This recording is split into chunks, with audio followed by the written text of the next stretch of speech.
A small request before starting the video.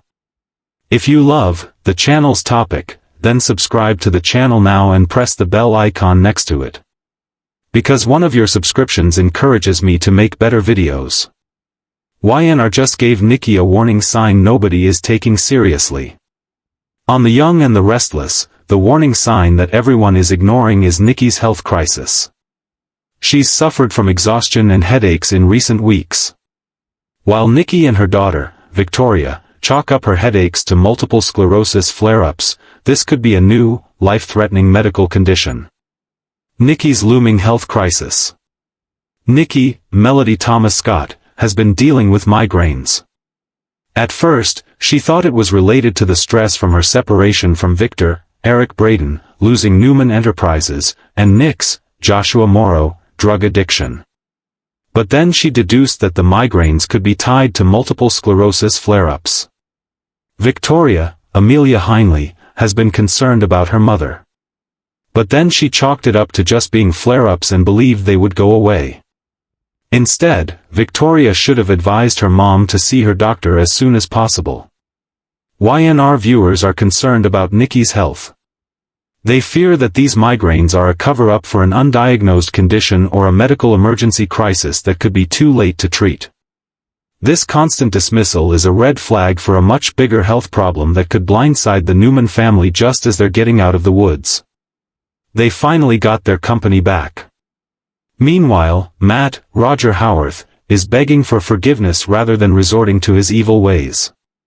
He's no longer a threat to their family, which puts them in an odd situation. The family's blindness to Nikki's headaches. In recent months, the Newman family has had a lot on their plate. Nick struggled with fentanyl addiction, which almost killed him. They nearly lost their empire because of Phyllis, Michelle Stafford, who agreed to do the right thing and return it to them.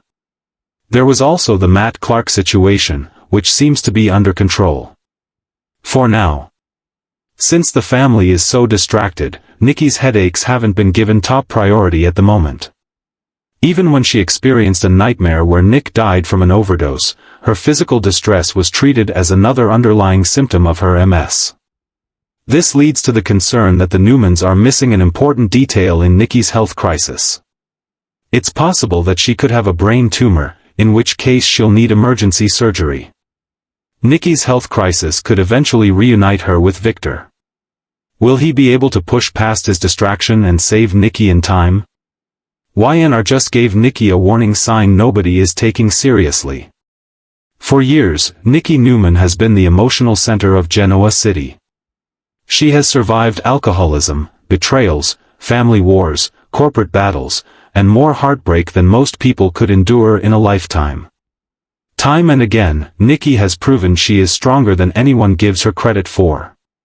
But if recent episodes of The Young and the Restless have revealed anything, it may be that Nikki is quietly heading toward a crisis that nobody around her seems willing to acknowledge. The warning signs are there. The problem is that everyone is too distracted by Victor Newman, corporate takeovers, family feuds, and endless power struggles to notice what is happening right in front of them. In fact, Y&R may have just delivered one of its most important clues yet, and viewers who were paying close attention immediately recognized that something feels different this time. Nikki has always been the person holding everyone else together. Whether it is supporting her children, standing by Victor through his endless schemes, or helping friends through difficult moments, she is usually the one offering guidance and stability. Yet lately, the balance appears to have shifted. Instead of being the strong foundation, Nikki increasingly looks like someone carrying an impossible burden. The most concerning part is that she is doing it alone. Victor continues to focus on controlling every situation around him. His attention remains fixed on protecting the Newman empire, manipulating rivals, and ensuring that his plans unfold exactly as intended. While he insists that everything he does is for his family, his actions often leave little room to recognize what his loved ones are actually experiencing. That disconnect may be creating a dangerous situation for Nikki. Recent scenes have shown subtle moments of exhaustion and emotional strain. These aren't dramatic breakdowns or explosive confrontations. They're quieter than that. Nikki appears increasingly overwhelmed, forced to navigate family conflicts while simultaneously trying to maintain peace between people who seem determined to create chaos. Those moments matter. Soap operas often use small behavioral changes as early indicators of much larger storylines. A character begins appearing tired. Conversations become more emotional. Reactions become sharper. Suddenly, what initially seemed insignificant evolves into a major narrative arc. Nikki may be entering exactly that phase. The warning sign many fans are discussing revolves around her growing sense of isolation. Ironically, Nikki is surrounded by family. Victor is there. Victoria is there. Nick is there. Adam is there. Claire is becoming increasingly involved in the family dynamic. Yet Nikki somehow feels more alone than ever. That loneliness doesn't necessarily come from physical absence. Instead, it comes from emotional distance. Every member of the Newman family seems consumed by their own battles. Victoria remains focused on business concerns and protecting her position. Nick constantly finds himself caught between loyalty and frustration. Adam continues struggling for acceptance while battling old resentments. Victor refuses to stop treating every disagreement like a war that must be won. In the middle of all that chaos stands Nikki, trying desperately to keep everyone together. The burden is enormous. Even more troubling is the fact that nobody appears to be asking how she is doing. Y&R has repeatedly emphasized Nikki's role as caretaker. She listens. She advises. She comforts. She supports. But who supports Nikki? That question may become increasingly important in the weeks ahead. Longtime viewers know that Nikki's history with addiction remains one of the most significant aspects of her character. Although she has demonstrated tremendous growth over the years, Y&R has never treated that history as something that simply disappeared. Recovery is a lifelong journey. Stress matters. Isolation matters. Emotional exhaustion matters. When viewers see Nikki carrying more pressure than ever while receiving less support than ever, it naturally raises concerns. The show doesn't need to depict an immediate relapse to explore those fears. Sometimes the threat itself creates compelling drama. What if Nikki starts feeling overwhelmed? What if she begins believing that nobody understands what she's carrying? What if she reaches a point where the pressure becomes too much? Those possibilities suddenly feel much more realistic than they did several months ago. Adding another layer of concern is Victor's behavior. The great Victor Newman has always believed he can solve any problem. Unfortunately, he often assumes he knows what people need better than they know themselves. That attitude has caused countless issues throughout the years. Now it may be preventing him from recognizing Nikki's struggles. Victor tends to view Nikki as incredibly strong because she has survived so much. In many ways, he admires that resilience. However, there is a danger in assuming strong people never need help. Sometimes the strongest individuals are the ones most likely to suffer silently. They become so accustomed to supporting everyone else that nobody notices when they need support themselves. That pattern appears increasingly relevant to Nikki. The show may also be setting up a powerful emotional conflict between Nikki and Victor. If Nikki eventually reaches a breaking point, Victor could be forced to confront an uncomfortable truth. His obsession with controlling external threats may have caused him to overlook the person who matters most.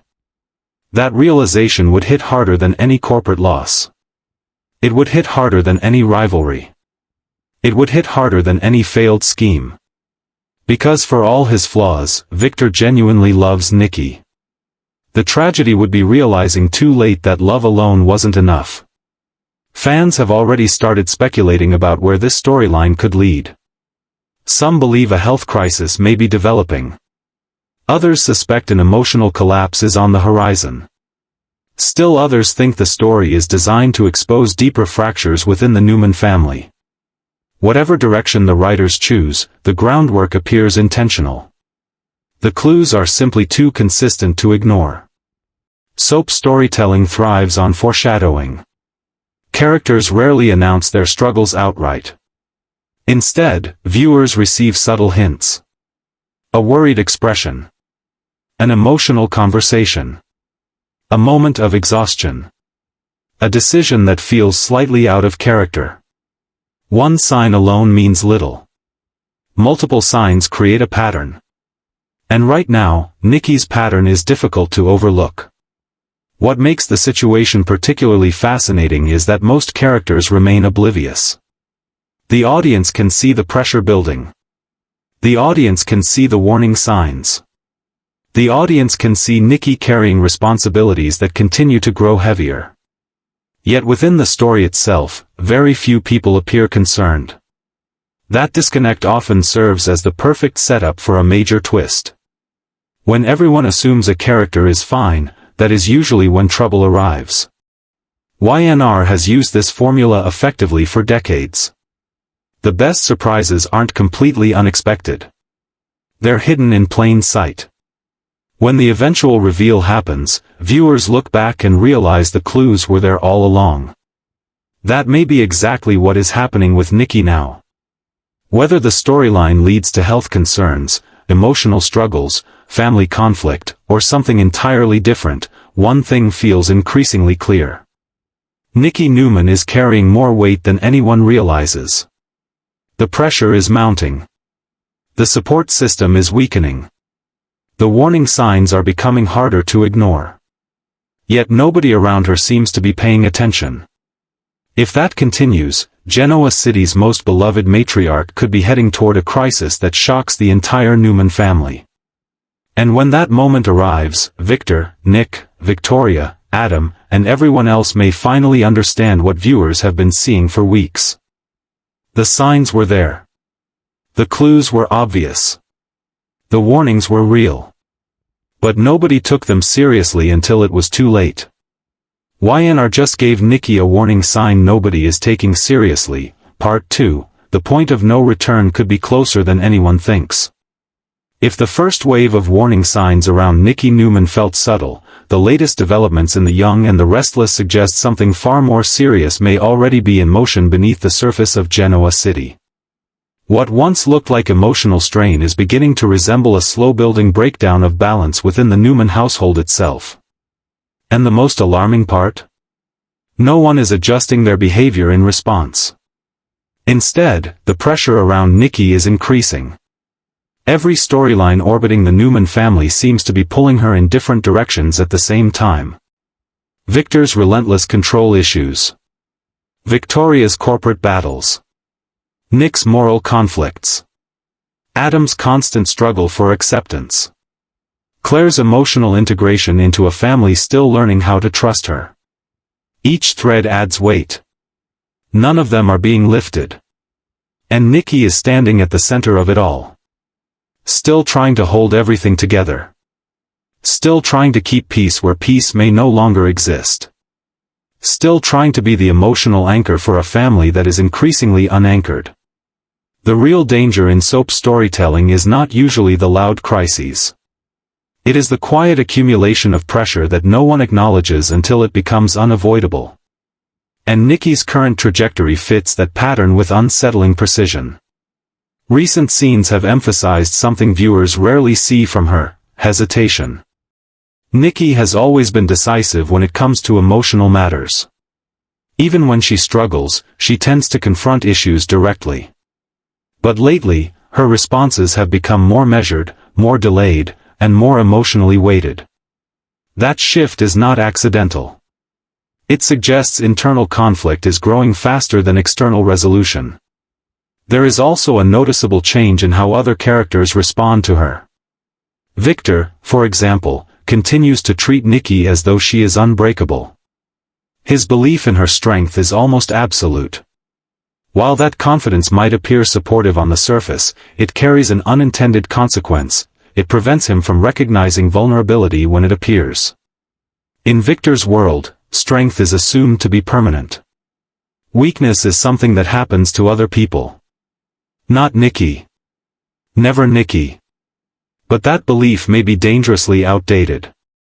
Because Nikki is not operating in isolation. She is operating under sustained emotional strain, and no amount of past resilience eliminates the effects of current pressure. The Newman family dynamic itself is also becoming more unstable. Victoria's focus on leadership and control has created a colder, more transactional atmosphere in corporate matters. That tension inevitably spills into family interactions.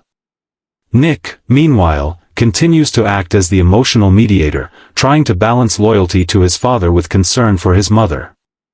Adam remains a wild card in every sense, often unintentionally escalating tension simply by existing within the family structure. And Claire, still finding her place, represents both hope and unpredictability. In the middle of all of that stands Nikki, trying to maintain emotional cohesion in a system that is increasingly fragmented. That role is unsustainable. Even for someone like her.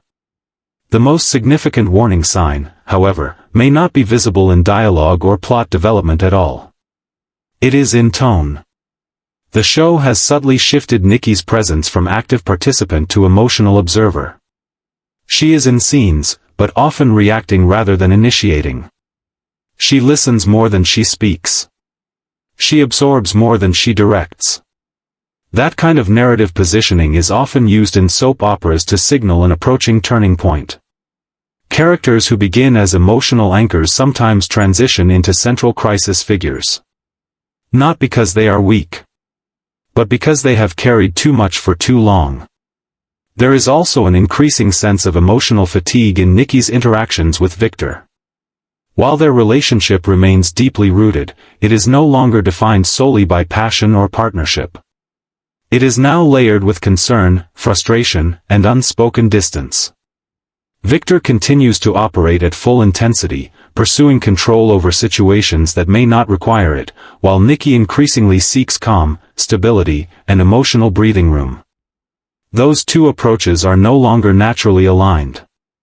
And when alignment breaks down in the Newman marriage, the entire family feels the ripple effect. Another overlooked detail is how often Nikki is placed in scenes where she is the one delivering emotional truth to others. She comforts. She advises. She reassures. But rarely does anyone sit her down and ask what she needs. That imbalance is becoming more pronounced. It raises a critical question the show seems to be slowly building toward. What happens when the person holding everyone else together is no longer able to hold herself together? Soap history suggests that answer rarely comes quietly. It usually arrives through a dramatic emotional collapse, a health scare, or a shocking event that forces everyone to finally pay attention. But Y&R is known for layering its payoffs carefully. Which means the real turning point may already be in motion, even if characters within the story are still blind to it. There are also subtle hints that Nikki herself is beginning to recognize the strain, even if she is not yet willing to acknowledge it openly. Small pauses in conversation. Moments of reflection that linger slightly too long. A growing tendency to deflect concern rather than engage with it. These are not declarations of crisis. They are signs of avoidance. And avoidance is often the final stage before confrontation. The most dangerous part of Nikki's situation is not just what she is carrying. It is what she is refusing to examine. Because acknowledging the weight would require change. And change, in the Newman world, often means disruption. Nikki has spent decades as the stabilizing force in a family defined by instability. Stepping away from that role, even partially, would create a vacuum. And vacuums in Genoa City are always filled quickly. Sometimes by support. But more often by conflict. That may be the underlying tension the writers are building toward. Not just Nikki's personal struggle, but the consequences of her stepping back from the role.